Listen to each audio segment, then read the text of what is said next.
E aí, como de praxe aqui, né? Eu esqueci de comitar o que eu fiz na última aula, que foi os services, os middles ali. Então eu posso dar um git status aqui, ó.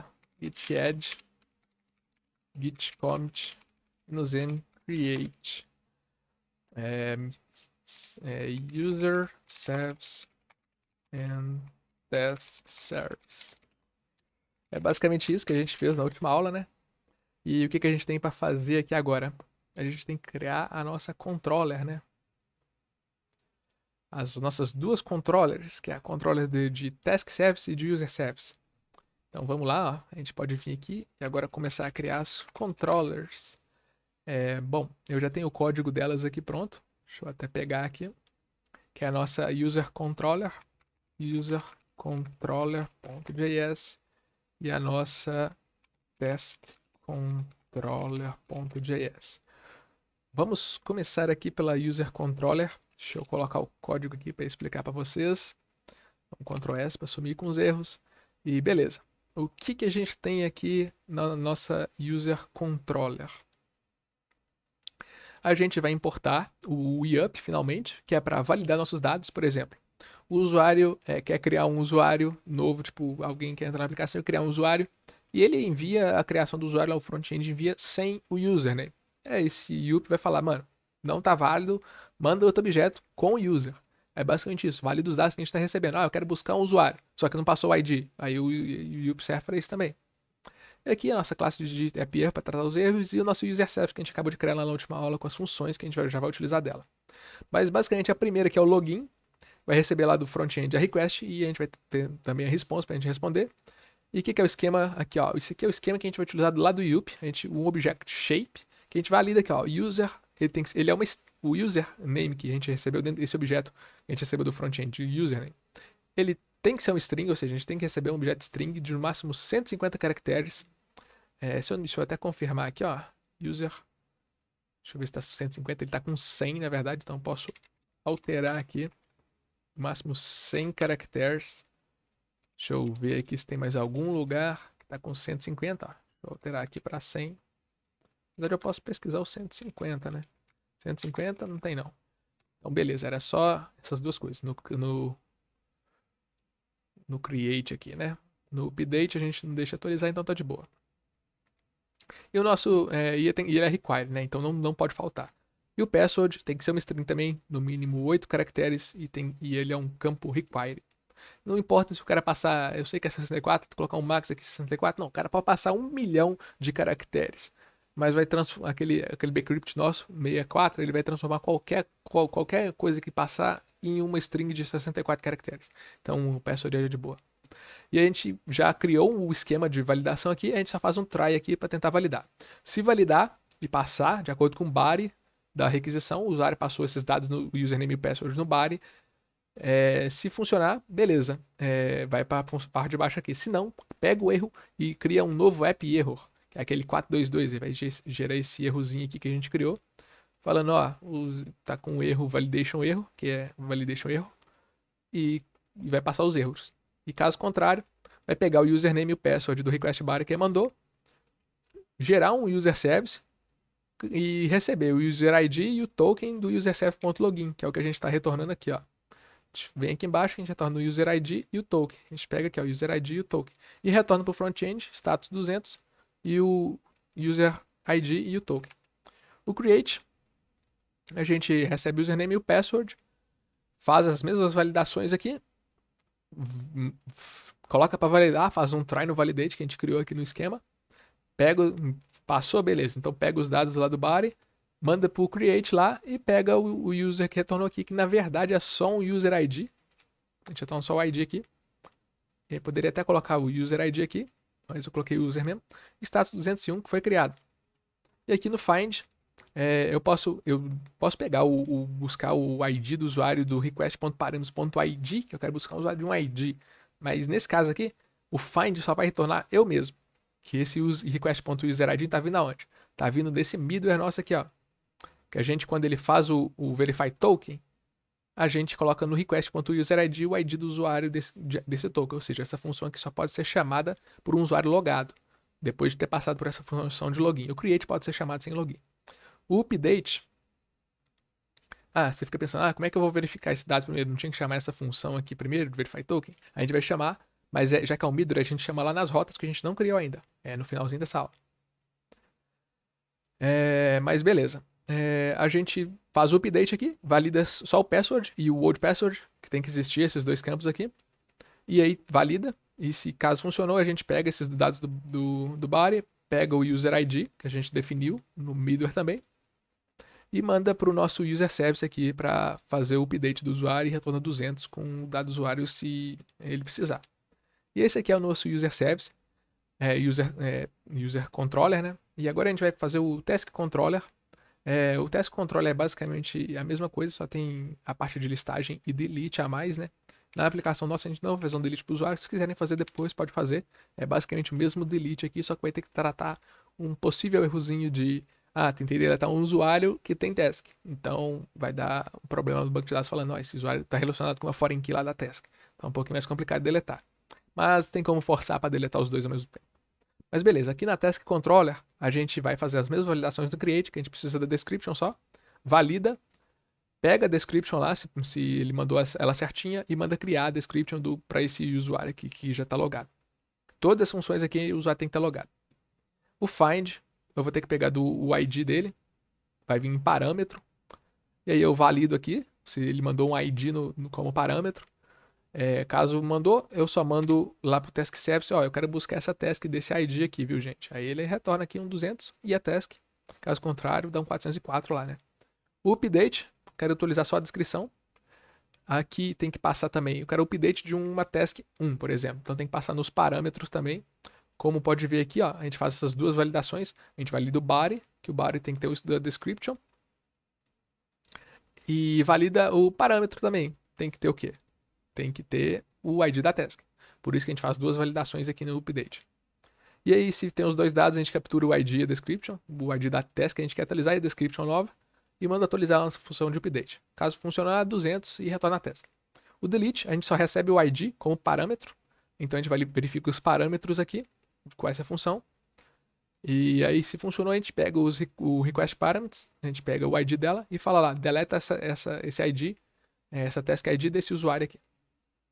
Funcionou, 204 na verdade, beleza. E o list aqui, né? A gente tem um esquemazinho que pode ser ordenar por ESC ou DESC, ou seja, o order aqui só pode ser um desses tipos. Mixed one of these types, função do IUP também. A paginação tem que ser um number, o limite tem que ser um number, o atributo tem que ser uma string, né? Pode ser o ID ou a description. E a description, nesse caso aqui, esse caso aqui eu acho que nem precisa disso, né? Isso aqui tá uma informação um pouquinho extra. Mas beleza. Aí a gente faz o quê? A gente pega essa carry e valida ela, que isso aqui a gente não está recebendo como parâmetro e nem como body, sequência da carry, ou seja, ponto de interrogação, e a carry na frente. E caso contrário, vai estourar o erro e caso funcione, vai mandar lá no nosso list a carry e o usuário dessa task. E é basicamente isso, vai retornar 200 se funcionou certinho. E com isso vocês estão aqui pensando agora, como é que eu vou validar se essas funções todas de controller aqui, a função de update do usuário, está sendo chamada corretamente, né? Tipo, a gente está logado, né? Por exemplo, eu não posso deixar o usuário buscar ele se ele não tiver logado, não posso deixar atualizar ele se ele não tiver logado. Eu não posso deixar fazer nada disso, listar, deletar, atualizar, buscar, criar uma task se ele não tiver logado. Tudo precisa de login. Com isso a gente vai utilizar um middleware novo aqui, que eu já posso até criar ele com vocês, que a gente vai utilizar nas próximas aulas aqui, que é esse daqui, ó. Deixa eu já criar ele. Deixa eu pegar o nomezinho dele aqui. User Access Text Middleware.js. E ele vai fazer o quê? Ele vai verificar se o usuário tem permissão nesse middleware. Tem permissão dessa task. Ele vai receber a request e vai procurar a task desse usuário. Ou seja, eu quero uma task e ela tenha esse ID e o user ID dela seja essa. Aqui pode estourar algum erro. E caso encontre a task, deixa continuar o programa. Vai next, no próximo passo. Caso contrário, a gente já retorna ao usuário não tem acesso a essa task.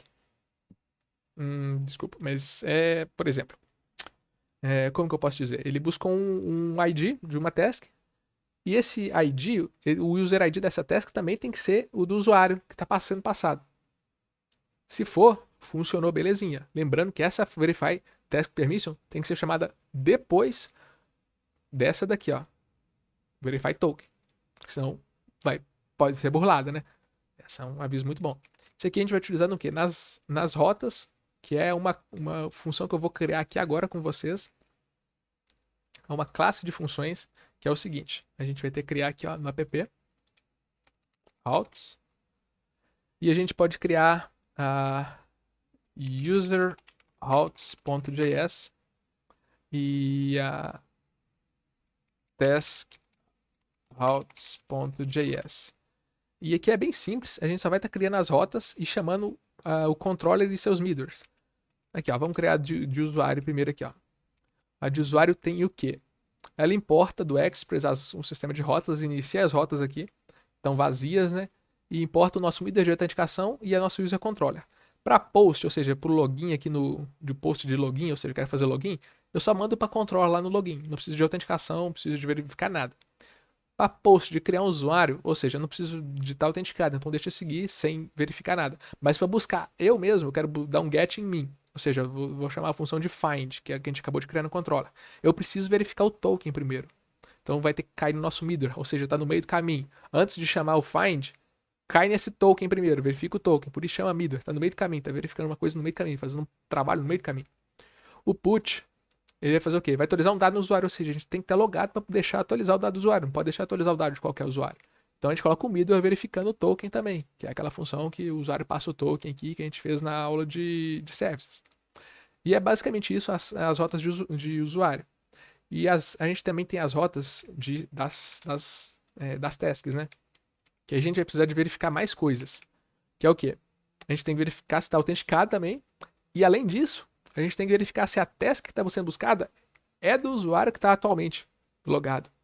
E a gente chama a task controller aqui. Ou seja, no post, ou seja, para criar uma task nova, a gente precisa passar pela autenticação e manda para o create. Passou, manda para o create. Para buscar uma task, a gente tem que verificar a autenticação e lista elas. Para buscar todas as tasks, tem que estar autenticado. Mas busca todas as tasks do usuário, não é todas as tasks do sistema. Lembra que a gente fez essa validação lá. A gente tem aquele where lá, onde as tasks for desse usuário. Para buscar uma task específica, a gente já faz o quê? A gente já verifica o token e verifica também esse outro middleware se a task é desse usuário. Ou seja, primeiro tem que passar pelo Verify Token para salvar o token. E caso passou no Verify Token, vai para o Verify Task Permission, isso aqui é sequencial. E se passou no Verify Task Permission, aí sim, aí já vai buscar a task desse ID. Para deletar, a mesma coisa. Tem que estar logado, tem que verificar o token e depois tem que verificar se a task é do usuário. Aí com isso eu posso deletar sim. Para atualizar a mesma coisa, eu verifico se o usuário está logado, se a task é do usuário e aí sim eu atualizo.